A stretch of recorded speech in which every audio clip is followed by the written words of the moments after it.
What is the magic of time travel empathy? Well, there are different times in each year that I like to take time to slow down and acknowledge just how many miracles I've been blessed to experience in relationship with others. I enjoy recognizing invitations to deepen my capacity to both self-connection and connection with others, and listen to the wisdom of our bodies through its felt sense, becoming more and more horse-like. I remember stepping into a new beginning of my life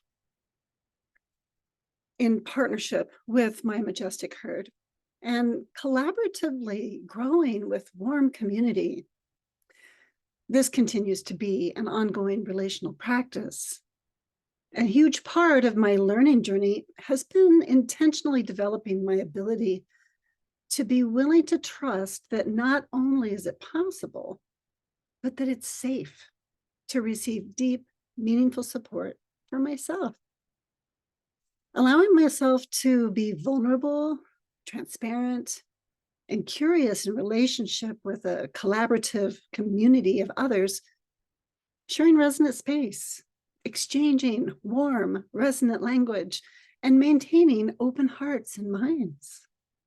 This way of being in relationship transforms life, and the ripples go out far and wide. I remember sitting in a circle of others once, and we'd just been holding this sacred space of witnessing my process. As I gathered my sense of self, I took a deep, calming breath into my belly, and I imagined that I held the hand of my younger experience. The pattern for my younger self was to immobilize, to withdraw and get really quiet and hope that nobody noticed. When I pay attention, I can feel my own reaction of withdrawal. Sometimes it feels like embarrassment, sometimes like hopelessness, and sometimes like terror. As a little girl, it did not feel safe to be seen and soothed, especially openly in community. So in that moment, in that circle, I took a moment and I smiled in acknowledgement that I was ready to do something radically different.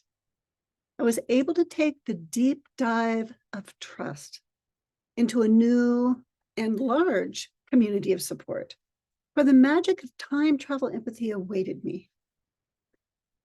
I let someone else respond to my experience with empathy from my body, someone who slowed everything down, who moved much more slowly than my mind usually moved on its own. I noticed what happened when I was willing to receive resonance for how it felt to be me. I heard a soft voice ask, "Do you need acknowledgement of shock? Did you stop breathing? Was it like you became invisible? Was it impossible to be seen and known for who you really are?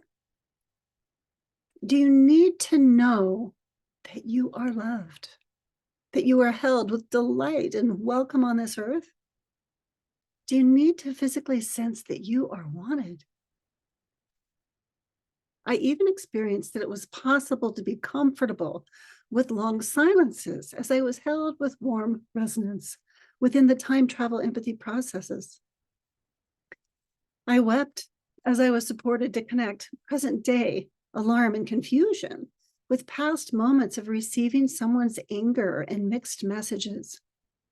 To experience another person being soft and responsive to my earlier life experiences as Gloria was a dramatic shift for the young child who had been trapped, caught in power dynamics, and who had sworn to be silent to avoid more harm. What happened as I opened the door to that inner prison was I was supported to take as long as I needed to let my body calm and come back to balance. My empathy support of warm accompaniment invited the inner child to time travel when she was ready. And her beautiful black horse flew to her in the blink of an eye and transported her to present time to come safely home. When humans experience trauma, it makes sense that they develop patterns to ease their inner pain and discomfort. The pattern becomes a remedy, an attempt to calm the inner felt experience. The little ones hidden within us, the ones that we do our best to take care of with these self-harming remedies, are formed and then left behind by experiences such as an intensity of loneliness, of terror, or of rage. When the experience recedes, it leaves in its wake messy, tangled parts of self. And these parts are unchanging in their needs, forever famished, forever needing to feed them something that is almost what they want the most, but which can never be enough, because the remedy or compulsion is never the missing thing itself.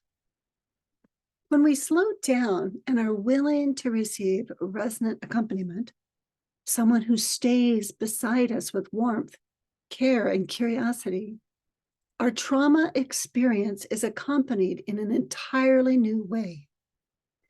As we repeatedly receive support in this way, we lay down new neural pathways of support between our prefrontal cortex, our social engagement system, and the amygdala, the emotional alarm system. So then when we get stimulated in the future, we can begin to recognize there's a new choice available to us, rather than being stimulated and immediately being hijacked to the pattern of activation, such as moving swiftly to the familiar strategy or remedy, such as sugar, video games, withdrawal, alcohol, work, recreational drugs, in an attempt to regulate. Our inner resonant self-witness is available to catch us right where we are in the moment, with lots of empathy and acknowledgement that we make sense.